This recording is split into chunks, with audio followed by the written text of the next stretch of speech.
There are documents, I'm not making anything up. These are all government documents, and the good thing is we recreate and reprint them in their entirety for you to read.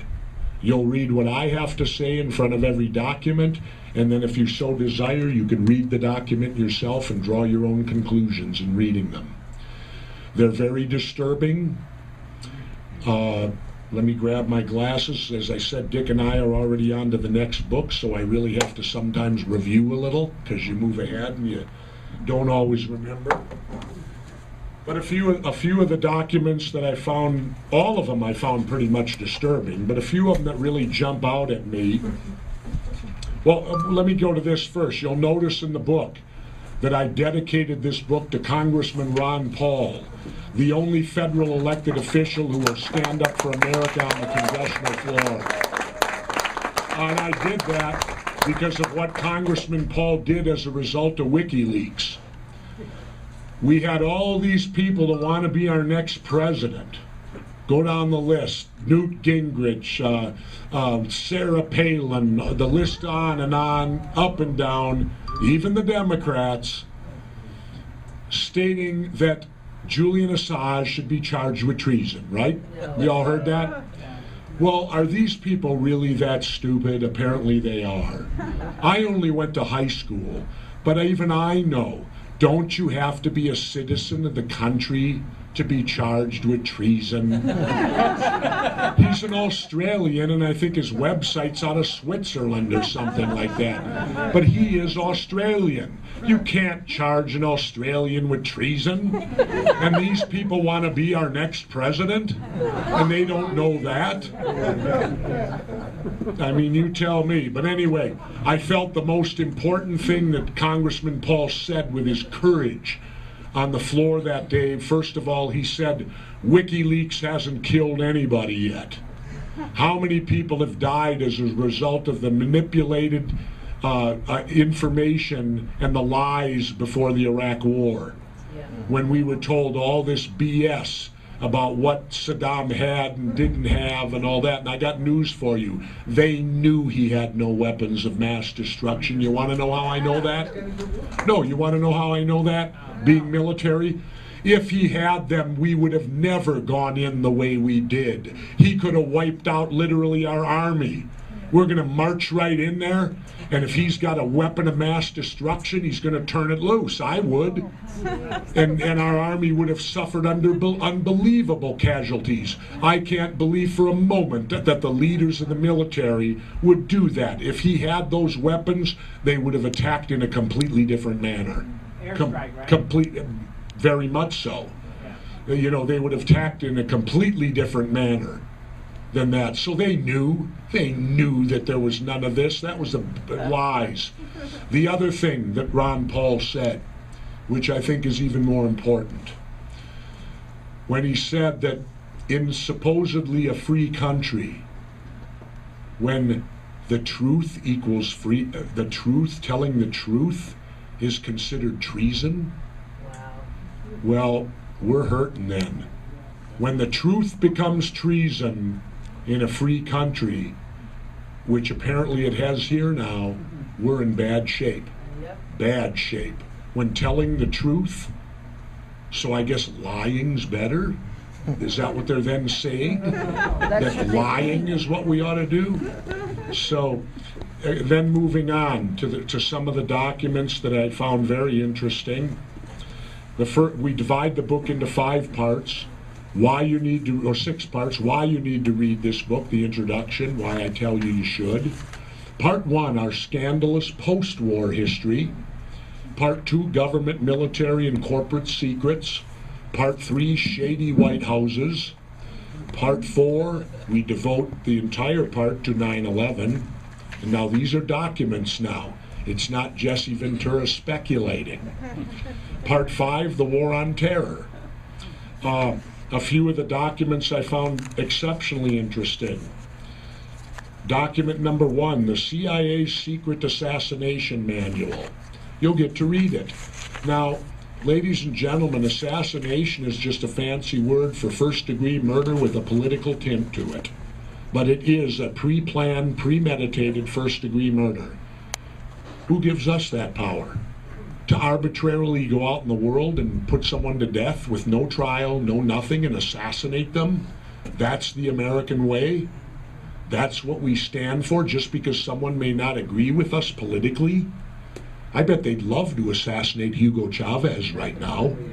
You know, you can bet he's on a short list if this stuff's true. Maybe I am now. You know? Then we move forward to the next group, and here's one. Documents 24 and 25, emergency detention camps and civilian inmate labor program. Whoa. What are they talking about here? The last detention camps that we had were when we stuck Japanese Americans in them in World War II simply because they were Japanese and we happened to go to war with Japan. And we ended up having to pay a lot of retribution, I think, when that was all over, to my best knowledge. But now, ladies and gentlemen, they're building them for you and me. I don't know. Why would they? My TV show last fall, we did the police state. And that one was the only one that apparently hit the nerve, because it was pulled after one airing and now they won't even acknowledge we did it. So I'm being censored also now, because they went to Time AOL way above True TV and went to the big shots, the government did. Why?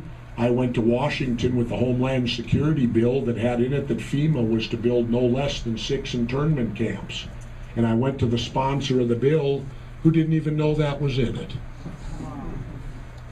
Well, they don't read the bills, ladies and gentlemen. They're told how to vote by their parties. They don't have to read the bill. They're taking marching orders from their political, you vote yes on this one, no on that one. So they don't need to know. And this guy was a sponsor of the bill. Didn't even, unless he was lying to me good. You know, I don't know. So that one's very interesting. Now, one that should hit all of you in the modern era. Guess what the White House has? An internet kill switch. In other words, the president, at his discretion, can kill the internet.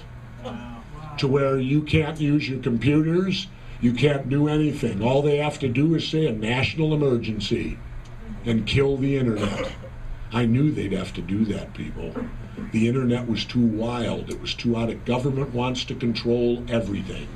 They can't have something out there that they don't control.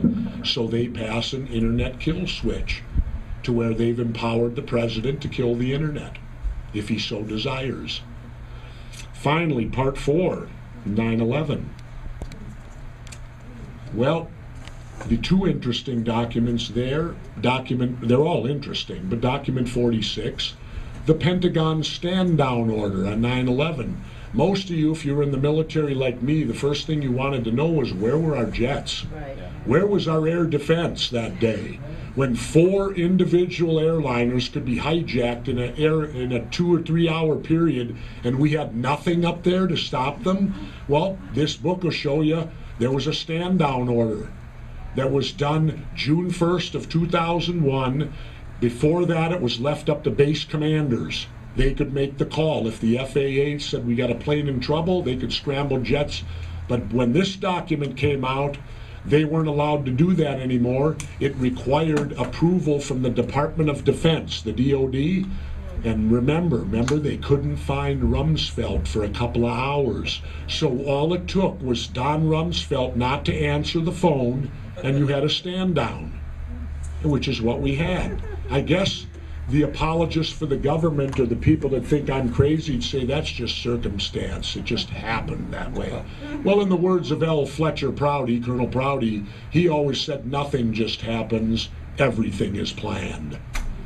Then you've got document 47, and this one's key. The free fall of Building 7. Oh, yeah. Now, the bad part is, I would say 50 to 60% of Americans today don't even know that a third building went down. They have no idea that this third building went down at 5:20 in the afternoon, went down in 7 seconds flat, and wasn't struck by any airplane. Right. Well, by when they, in their own document from NIST, That's the people that did the report. Took 8 years or whatever, or 7 to get this out. They used the term free fall. That the building, it's in their words, in the document, you'll see it went into a free fall. Well, I got news for you. I used to blow things up for a living. And there's also something called physics, the law of gravity, which you might not like it, but you can't deny it. Free fall can only happen when all resistance is removed, because a moving object that runs into one not moving is going to slow down. That's the law of physics. When they say it went into total free fall, means there was no slowdown, which means there's only one way to remove the resistance. The buildings were demoed, or that building was for sure, right in their own documents. How can they, and yet, where's our media? Where's the mainstream media? Well, they're busy attacking me, you know, because I raised the question and asked them. You know, and finally, the one that got to me as American soldier who used to put my country up here on the high, we've lost the high ground now, people. The United States of America no longer has any high ground. Documents 57, 58, and 59. The paper trail on the CIA's destruction of 92 torture videos, where we're torturing people now. Now the United States is a country that tortures. Hang your heads in shame like I do, that my country would torture someone, that we have no high ground anymore. And, you know, it's very interesting. And let me say this, you know who I worry about right now? That young Bradley Manning, that private, that allegedly released the WikiLeaks doc. He's currently being tortured right now. He's in solitary confinement, and who knows if they're waterboarding him? Who knows what they're doing to him? And by the way, and I'll finish and state this, I'm outraged that the trial of these so-called Gitmo guys is going to be held by a military tribunal where none of us will hear one shred of evidence. We are a system of law here. We're supposed to be. It's been now nearly 10 years. Why haven't they indicted Osama bin Laden? That's the way you're supposed to do it. These were murders inside the United States. They should convene a grand jury of citizens like you and I, come forth with their evidence, and let us do an indictment. How do you hunt someone down without indicting them? All they did was tell us he did it. What proof? Anyone know of any proof they've offered? Anyone? What proof have they actually offered that he is the man? None. They just told us that. And we're supposed to, I guess, accept it. Well, I don't. I want some proof. And see, so you can see how disappointed I am in President Obama. When he was elected, I thought, oh my God, thanks, we're done with George Bush. And it's worse. We're now in 3 wars. Gitmo still hasn't closed. Well, you know what it tells me? He ain't in charge. No. That's what it says to me. You know, maybe he got in office and they sat him down and showed him the Zapruder film and said, you know, you better look at this. You know, this is what we do to presidents that want to do things that multinational corporations don't want done. So I hope that you will read this book in the seriousness it was written. Again, it was not fun to do. It's not fun to read about my country. It's astounding when you see what these documents are. It's astounding to me that we have the behavior that we have in this country now. And don't get me wrong, there are many good people in government. There are many honest, hardworking, patriotic people in government.